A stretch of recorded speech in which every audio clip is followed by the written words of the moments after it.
Hello students, chapter number 6 में आज हम टॉपिक नंबर 2 इंक्रीजिंग और डिक्रीजिंग फंक्शन की बात करेंगे।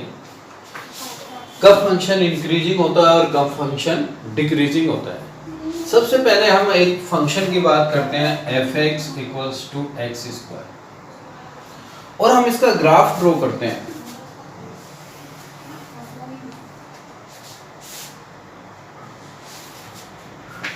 One two three, 1 2 3, 1 2 3 4 5 6 7 8 9। इस तरह से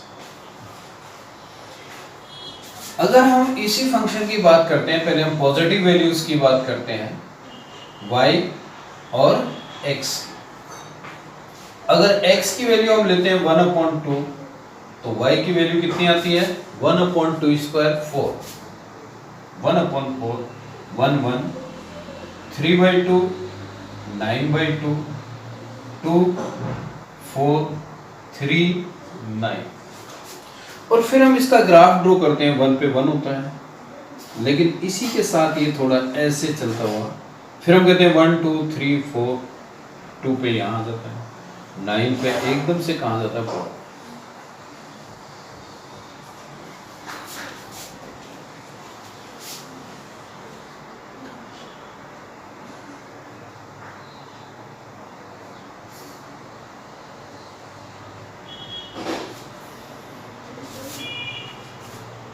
फिर हम नेगेटिव वैल्यूज की बात करते हैं x y -1/2 1/4 1 1 -3/2 प्लस का 9/4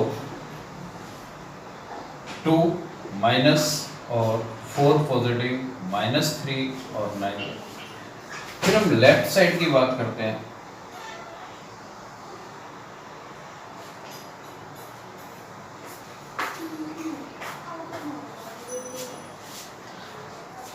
अब हम बात करते हैं कि 1 2 जो x1 वैल्यू है वो कितनी है 1 है, और x2 कितनी है 2 है। जैसे हम लेफ्ट से राइट की ओर चलते हैं तो फंक्शन की वैल्यू क्या होती है डायरेक्टली इंक्रीज होती जाती है। इसलिए हम फंक्शन को कैसे कहते हैं इंक्रीजिंग फंक्शन बोलते हैं। लेकिन वही चीज अगर हम लेफ्ट में यूज करते हैं -2 और x2 इज -1, अगर हम लेफ्ट से राइट में चलते हैं तो वैल्यू कैसी होती है डिक्रीज होती जाती है। -2 पर वैल्यू कितनी है 4 है, -1 पर कितनी होगी 1।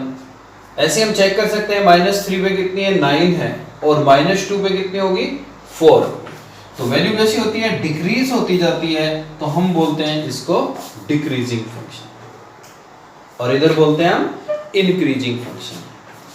अगर हम f(x) = x² में ओरिजिन के लेफ्ट और राइट की बात करते हैं, ओरिजिन के राइट में अगर हम लेफ्ट से राइट की ओर चलते हैं तो y की वैल्यू कंटिन्यूसली इंक्रीज होती है। तो हमको बताते हैं कि फंक्शन कैसा है स्ट्रिक्टली इंक्रीजिंग फंक्शन है। लेकिन ओरिजिन के अगर हम लेफ्ट की बात करते हैं और जैसे x की वैल्यू इंक्रीज करते हैं तो y की वैल्यू कैसी होती है डिक्रीज होती जाती है कंटिन्यूसली। तो हम कहते हैं कि फंक्शन कैसा है स्ट्रिक्टली डिक्रीजिंग फंक्शन है। अब हम डेफिनेशन की बात करते हैं। Let f be any real valued function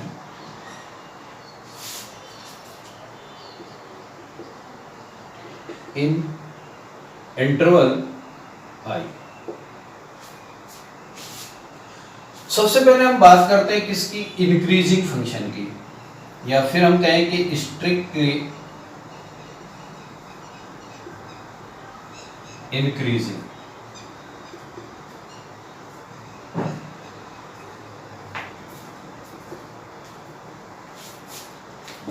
इसमें हम कहते हैं कि x1 और x2 जो दो वैल्यूज हैं वो हम किस में लेते हैं, इसके डोमेन में लेते हैं, i में लेते हैं, इंटरवल में लेकर चलते हैं। और सपोज कि x1 and x2 belongs to i and x1 if x1 less than x2, or we have proved that fx1 less than fx2 for all x1 x2 belongs to I, then function is called strictly increasing function। अगर इसी के हम graph की बात करते हैं तो हमारा ग्राफ जो आता है वो इस तरह से आता है, कंटिन्यूअसली कैसा होता है, इंक्रीज होता है। x1 लेस देन x2 लेंगे हम, वो वैल्यूज सेलेक्ट करेंगे, और अगर हम प्रूव कर देते हैं कि fx1 less than equals to fx2 for all x1 x2 belongs to I, then function is called strictly increasing function and graph इस तरह से होता है। सेकंड जब हम बात करते हैं तो ओनली इंक्रीजिंग फंक्शन की बात करते हैं।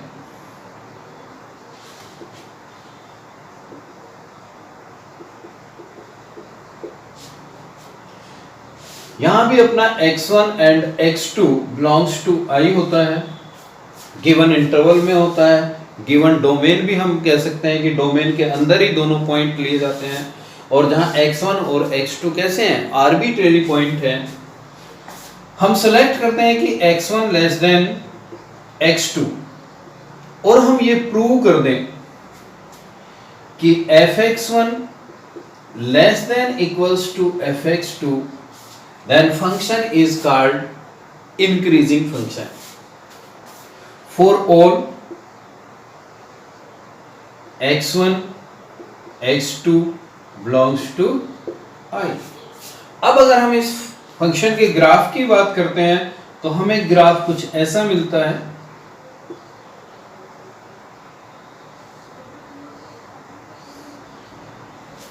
यहां से यहां तक फंक्शन की वैल्यू कैसी हो रही है, इंक्रीज हो रही है, लेकिन इसमें क्या होती है, इक्वल चलती है लेकिन डिक्रीज नहीं होती। और यहां पर फिर वैल्यू क्या होती है, इंक्रीज होती है। कभी भी वैल्यू डिक्रीज नहीं होगी इंक्रीजिंग फंक्शन में। यहां से यहां तक इंक्रीजिंग है, यहां सेम वैल्यू चलती है, और यहां से फिर हम इंक्रीजिंग शुरू करते हैं।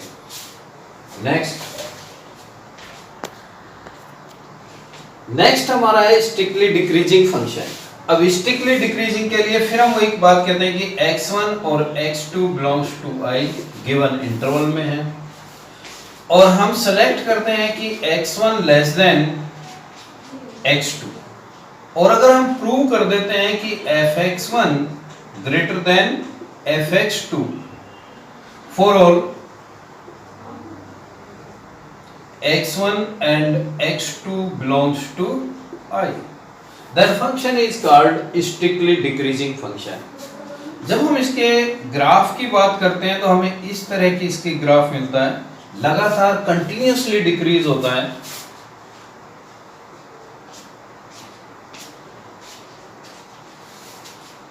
फिर हम करते हैं बात डिक्रीजिंग फंक्शन की। Decreasing function x1 x2 belongs to I if x1 less than x2, or we have proved that fx1 greater than equals to fx2, तो हम कहते हैं फंक्शन कैसा है, डिक्रीजिंग फंक्शन है for all x1 and x2 belongs to I। और graph की हम बात करते हैं तो इसमें हमें ग्राफ जो मिलता है इस तरह से, यहां से कंटिन्यूअसली डिक्रीज हो रही है, यहां पे सेम वैल्यू चलती है, फिर कंटिन्यूअसली डिक्रीज होती है। ऐसे फंक्शन को हम बोलते हैं डिक्रीजिंग फंक्शन। मेनली अपना फंक्शन में क्या इंपॉर्टेंट होता है, सभी चारों में हम क्या लेके चलते हैं, x1 लेस देन x2। यहां पर हम प्रूव करते हैं कि fx1 greater than equals to fx2 for all x1 x2 belongs to I। अगर हम ये प्रूव कर देते हैं तो फंक्शन को कहते हैं हम डिक्रीजिंग फंक्शन। यहाँ पर भी हमने क्या लिया कि x1 लेस देन x2 है और हमने क्या प्रूव किया कि fx1 greater than fx2 for all x1 x2 belongs to I। तो हम कहते हैं फंक्शन कैसा है, स्ट्रिक्टली डिक्रीजिंग फंक्शन है। एक एग्जांपल भी हम ले सकते हैं, जैसे हमारा एग्जांपल है fx equals to 7x plus 1 और x बिलोंग्स टू R है, कोई रियल नंबर है, तब हम कहते हैं कि x1 लेस देन x2 और हमें प्रूव करना होता है कि fx1 लेस देन क्या है, fx2 है। दोनों ओर से मल्टीप्लाई करते हैं, 7x1 less than 7x2, add कितना करते हैं, प्लस 1 करते हैं, 7x1 plus 1 less than 7x2 plus 1। Left side को चेक करते हैं तो हमारा क्या आता है, fx1 और इधर कितना आता है, fx2। क्या लेके चले थे, x1 लेस देन x2 और क्या प्रूव कर दिया कि fx1 लेस देन fx2। तो हम कहते हैं function fx is strictly increasing function.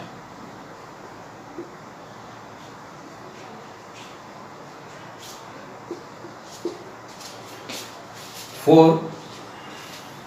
all x belongs to R। अब अगर हम डिक्रीजिंग की बात करते हैं तो इसी में बात करते हैं कि एग्जांपल नंबर 2 बनाते हैं इसी को। fx equals to -7x plus 1। x को क्या लिया हमने, -7x प्लस 1। सॉल्यूशन में हम फिर वही करते हैं, वैल्यू सेलेक्ट करते हैं, late x1 less than x2, both side multiply by -7, then -7x1 greater than -7x2। अगर हम किसी भी इनइक्वालिटी में नेगेटिव नंबर से मल्टीप्लाई करते हैं तो इनइक्वालिटी चेंज हो जाती है, अगर लेस देन है तो ग्रेटर देन में कन्वर्ट होती है। फिर हम दोनों ओर ऐड करते हैं, +1 7x1 greater than -7x2 plus 1 और इधर भी हमने किया +1। लेफ्ट साइड में हम चेक करते हैं कितना बनता है अपना fx1 और राइट साइड में fx2। अब हमने x1 लेस देन x2 लिया था और हमने क्या प्रूव कर दिया, fx1 ग्रेटर देन fx2। तो फंक्शन कैसा हुआ, fx strictly decreasing, hence fx is strictly decreasing function for all x belongs to R। Theorem number 1, if any function f be continuous on AB and differentiable on open interval AB, then f is increasing in closed interval AB if f dash x greater than 0 for every x belongs to open interval AB, or f is decreasing in closed interval AB if f dash x less than 0 for every x belongs to AB। अब हमने prove करना है कि अगर f dash x greater than 0 है तो function कैसा होगा, इंक्रीजिंग होगा, और अगर f डैश x कैसा होगा, लेस देन 0 होगा तो फंक्शन कैसा होगा, डिक्रीजिंग होगा। जहां x क्या होंगे, गिवन इंटरवल के अंदर ही होने चाहिए। प्रूफ की हम बात करते हैं, late x1 and x2 belongs to AB। x1 and x2 are the two arbitrary numbers from the interval AB। बंद करें, थ्योरम नंबर 1 है कि f भी f is any function continuous in closed interval ab and differentiable in open interval ab, then we have proved that कि f dash x is greater than 0, then function is called increasing function. If f dash x is less than 0, then function is called decreasing function. Proof की बात करते हैं हम. Let x1 and x2 belongs to interval ab. कोई भी दो arbitrary point है जो अपने इंटरवल ए बी के अंदर ही होते हैं. साथ में हमें गिवन है कि f is function f is continuous in close interval A B and function f is differentiable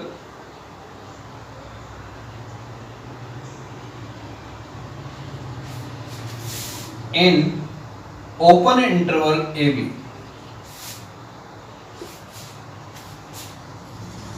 continuous भी है, डिफरेंशिएबल भी है. हमें कंटिन्यूअस और डिफरेंशिएबल कहां चाहिए थी? रोल्स थ्योरम में और मीन वैल्यू थ्योरम में. अब हम बात करते हैं Lagrange mean value theorem. Then by mean value theorem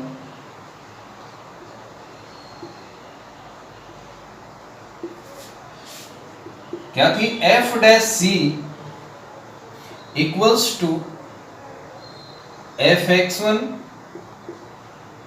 F X two minus F X one upon X two minus X one, where X one and X two belongs to A to B. हमारा सबसे पहला point क्या होता है कि let x1 less than x2, then x2 minus x1 is greater than 0. x1 छोटा है किससे? x2 से. तो x2 माइनस x1 क्या होगा? ग्रेटर देन 0 होगा. It means give the positive value.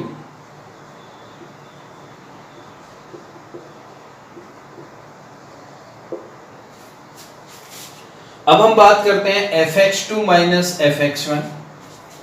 If fx2 minus fx1 is also greater than 0, then fx2 greater than fx1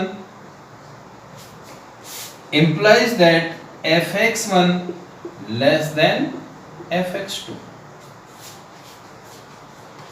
x2 minus x1 positive value दे रहा है. अब हमें चेक किसकी करनी है? fx2 minus fx1.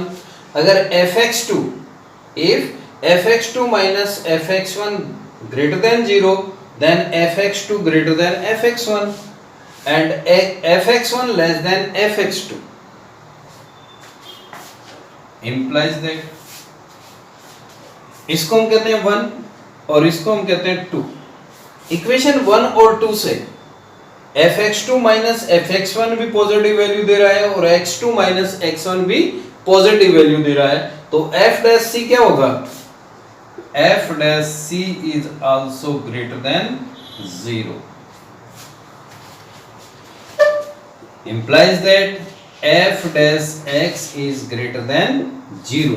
और तो अपनी फर्स्ट डेफिनेशन को फॉलो करता है x1 लेस देन x2 और we have prove that fx1 less than fx2 then f is strictly increasing function.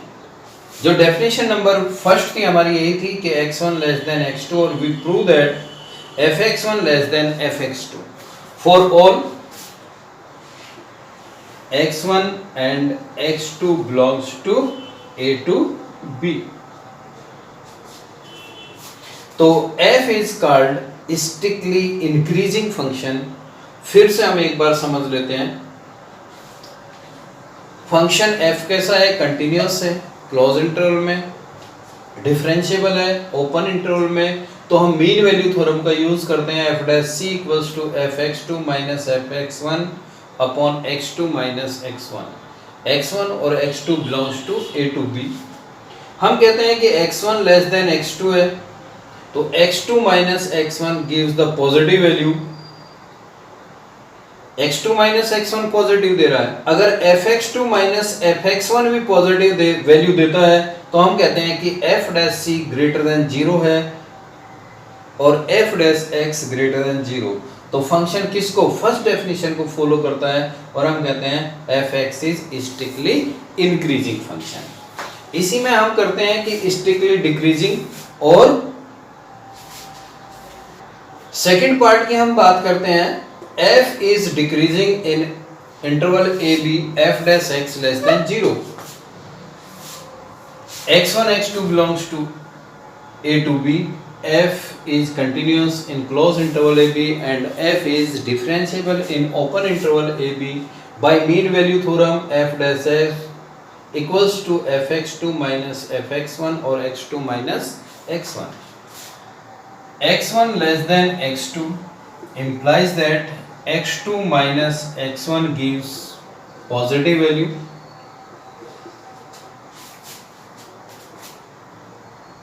If fx2 minus fx1 less than 0, then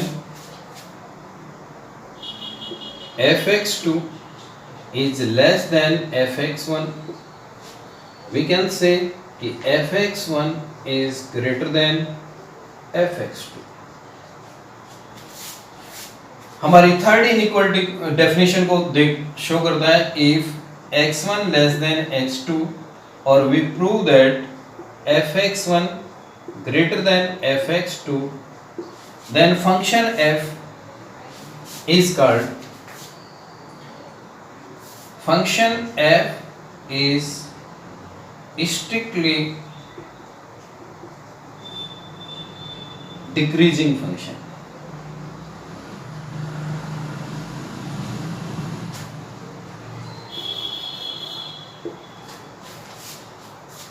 फिर हम यहां बात करते हैं, fx2 minus fx1 less than 0 है, इट मींस नेगेटिव वैल्यू दे रहा है।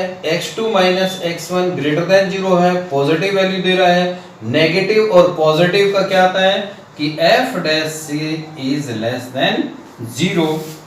वैल्यू कैसी होगी, नेगेटिव होगी और जो लेस देन 0 होगी। तो हम कह सकते हैं कि f dash x is less than 0, then function is strictly decreasing function.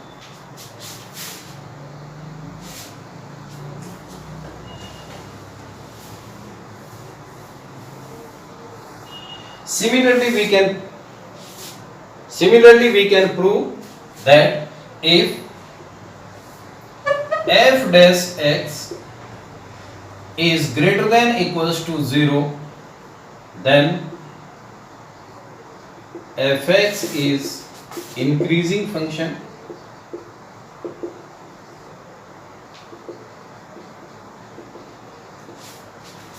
First, second, if f dash x is greater than 0, then fx is strictly increasing function। Third is, if f dash x is less than equals to 0, then fx is decreasing function।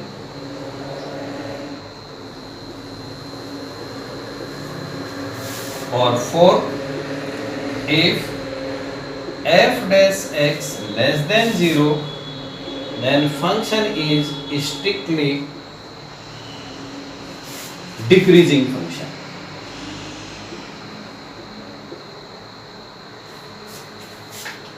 First, अगर हमारा f dash x greater than equals to 0 है, equals to 0 भी होता है, तब हम कहते हैं फंक्शन कैसा है, इंक्रीजिंग फंक्शन है।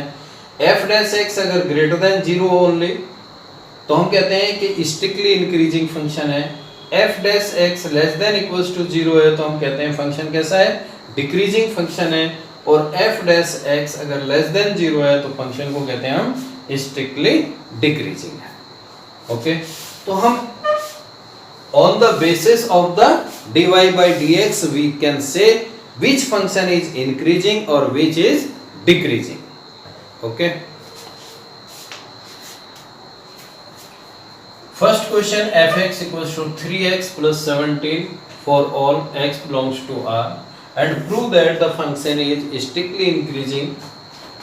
Then fx equals to 3x plus 17, then f dash x equals to 3, or 3 is always greater than 0, then we can say f dash x is greater than 0 for every x belongs to R.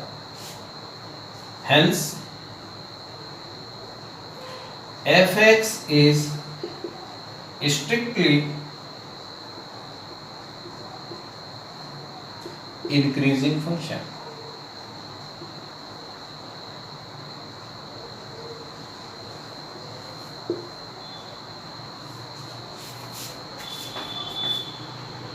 Question number 2, fx equals to e to the power 2x for all x belongs to R, real numbers.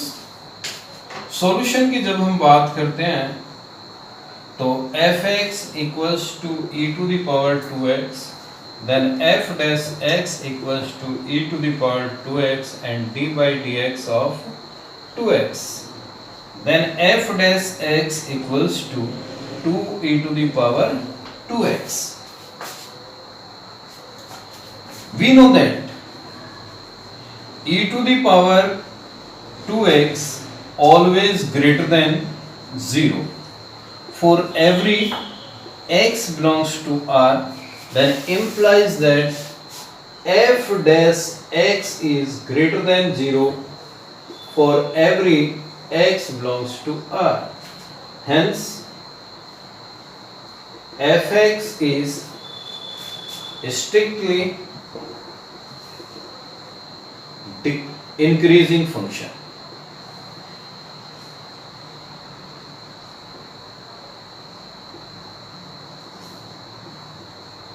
For every x belongs to R. Next example. Next question is fx equals to 2x cube minus 2x square minus 36x plus 7. Find the interval in which the fx is increasing and decreasing. I think that is 3x square. Then fx equals to 2x cube minus 3x square minus 36x plus 7. Then f dash x equals to 6x square minus 6x minus 36. f dash x, 6 is common, x square minus x minus 6, and factorize it. F dash x 6, x minus 3 and x plus 2. For the finding the intervals, we have put f dash x equals to 0. Implies that 6x minus 3 x plus 2 equals to 0, then x equals to minus 2 and 3.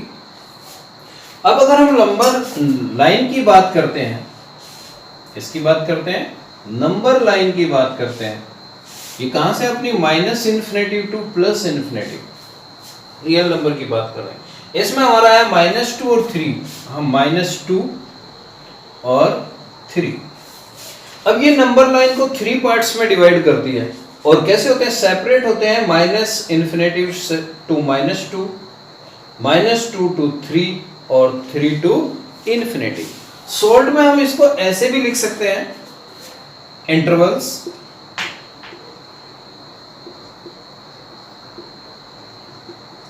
Sign of f dash x and nature of fx. अगर हम first interval की बात करते हैं तो first interval हमारा आता है -∞ टू -2. अगर हम f डैश x की बात करते हैं तो हमारा f डैश x कौन सा है? f dash x equals to 6x minus 3 और x प्लस 2। अब हम थोड़ा सा रफ वर्क करते हैं अलग से अपने समझने के लिए। इंटरवल्स की बात करें, हमें चाहिए कि माइनस इन्फिनिटी से माइनस 2 के बीच में f डैश x की वैल्यू पॉजिटिव है या नेगेटिव है, ये हमें चेक करना है। तो माइनस इन्फिनिटी टू माइनस 2 आप कोई भी वैल्यूज को सेलेक्ट करिए। सपोज हम कर लेते हैं माइनस 3, तो हम f डैश माइनस 3 को चेक करें। फर्स्ट 6 का साइन हमेशा पॉजिटिव रहेगा, माइनस 3 माइनस 6 ये नेगेटिव होगा, और थर्ड साइन की बात करते हैं तो माइनस 3 प्लस 2 ये भी नेगेटिव होगा। और तीनों की अगर हम मल्टीप्लाई करते हैं तो प्लस माइनस माइनस कैसा साइन देगा? हमारा प्लस साइन देगा। प्लस साइन देगा तो हम कहेंगे कि f dash x greater than 0 है। फिर से समझ लें एक बार, माइनस इन्फिनिटी से लेके माइनस 2 तक आप कोई भी एक वैल्यू सेलेक्ट करिए। जैसे मैंने माइनस 3 सेलेक्ट किया, अब इसकी वैल्यूज क्या होती है उससे हमें कोई मतलब नहीं होता है, हमें सिर्फ ये चेक करना है कि साइन कैसे कैसे हैं। जैसे 6 है, 6 का साइन तो हमेशा ही पॉजिटिव होगा। अगर यहाँ माइनस 3 रखते हैं x माइनस 3 में, तो माइनस 3 माइनस 6 नेगेटिव साइन हुआ। और अगर हम थर्ड की बात करते हैं तो माइनस 3 प्लस 2 तो कैसा साइन देगा? नेगेटिव साइन देगा। और जब हम ओवरऑल की बात करते हैं तो पॉजिटिव होगा। इट मींस हम क्या कहेंगे? Greater than 0। f dash x is, नीचे लिख लेते हैं, पॉजिटिव साइन आ गया, और f dash x is greater than 0। तो फंक्शन कैसा होगा? तब हम कहते हैं f(x) इज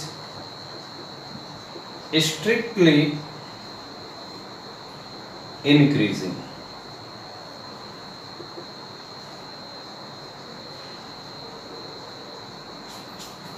फिर हम सेकेंड इंटरवल की बात करते हैं। सेकेंड इंटरवल में अपना कितना है? -2 to 3।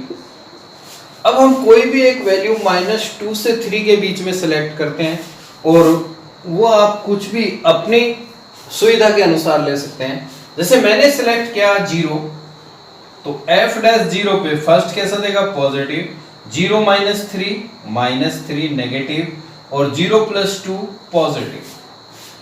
प्लस माइनस प्लस, तो मेरा ओवरऑल साइन क्या होगा? Plus minus plus minus. अब मैं कहूंगा कि f डैश x जो है वो कैसा है? लेस देन 0 है। तो f(x) कैसा होगा? f(x) is strictly decreasing function.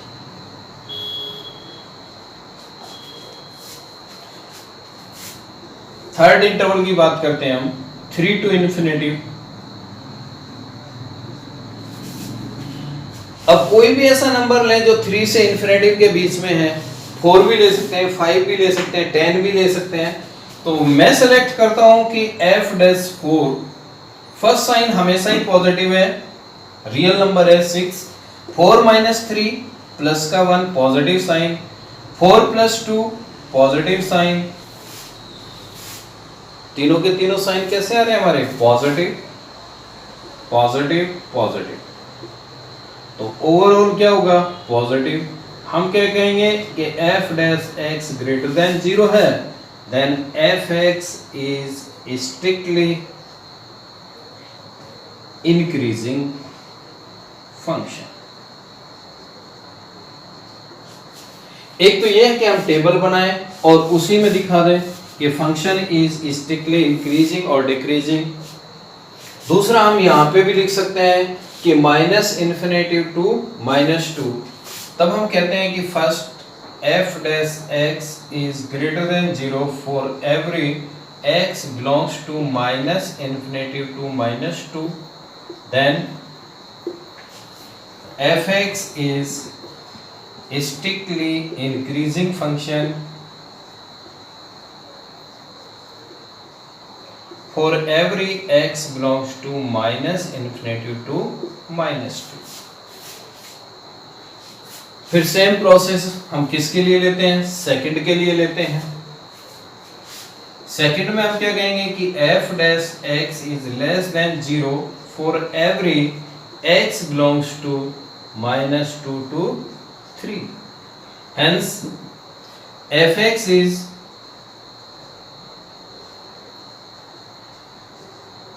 a strictly decreasing function for every x belongs to -2 to 3। तो हम कोई सा भी मेथड यूज कर सकते हैं, टेबल मेथड भी यूज कर सकते हैं और ये भी कर सकते हैं। फिर इसी तरह हम क्या करेंगे, सिमिलरली थर्ड इंटरवल की बात करेंगे कि f dash x is greater than 0 for every x belongs to 3 to infinity, hence fx is strictly increasing function।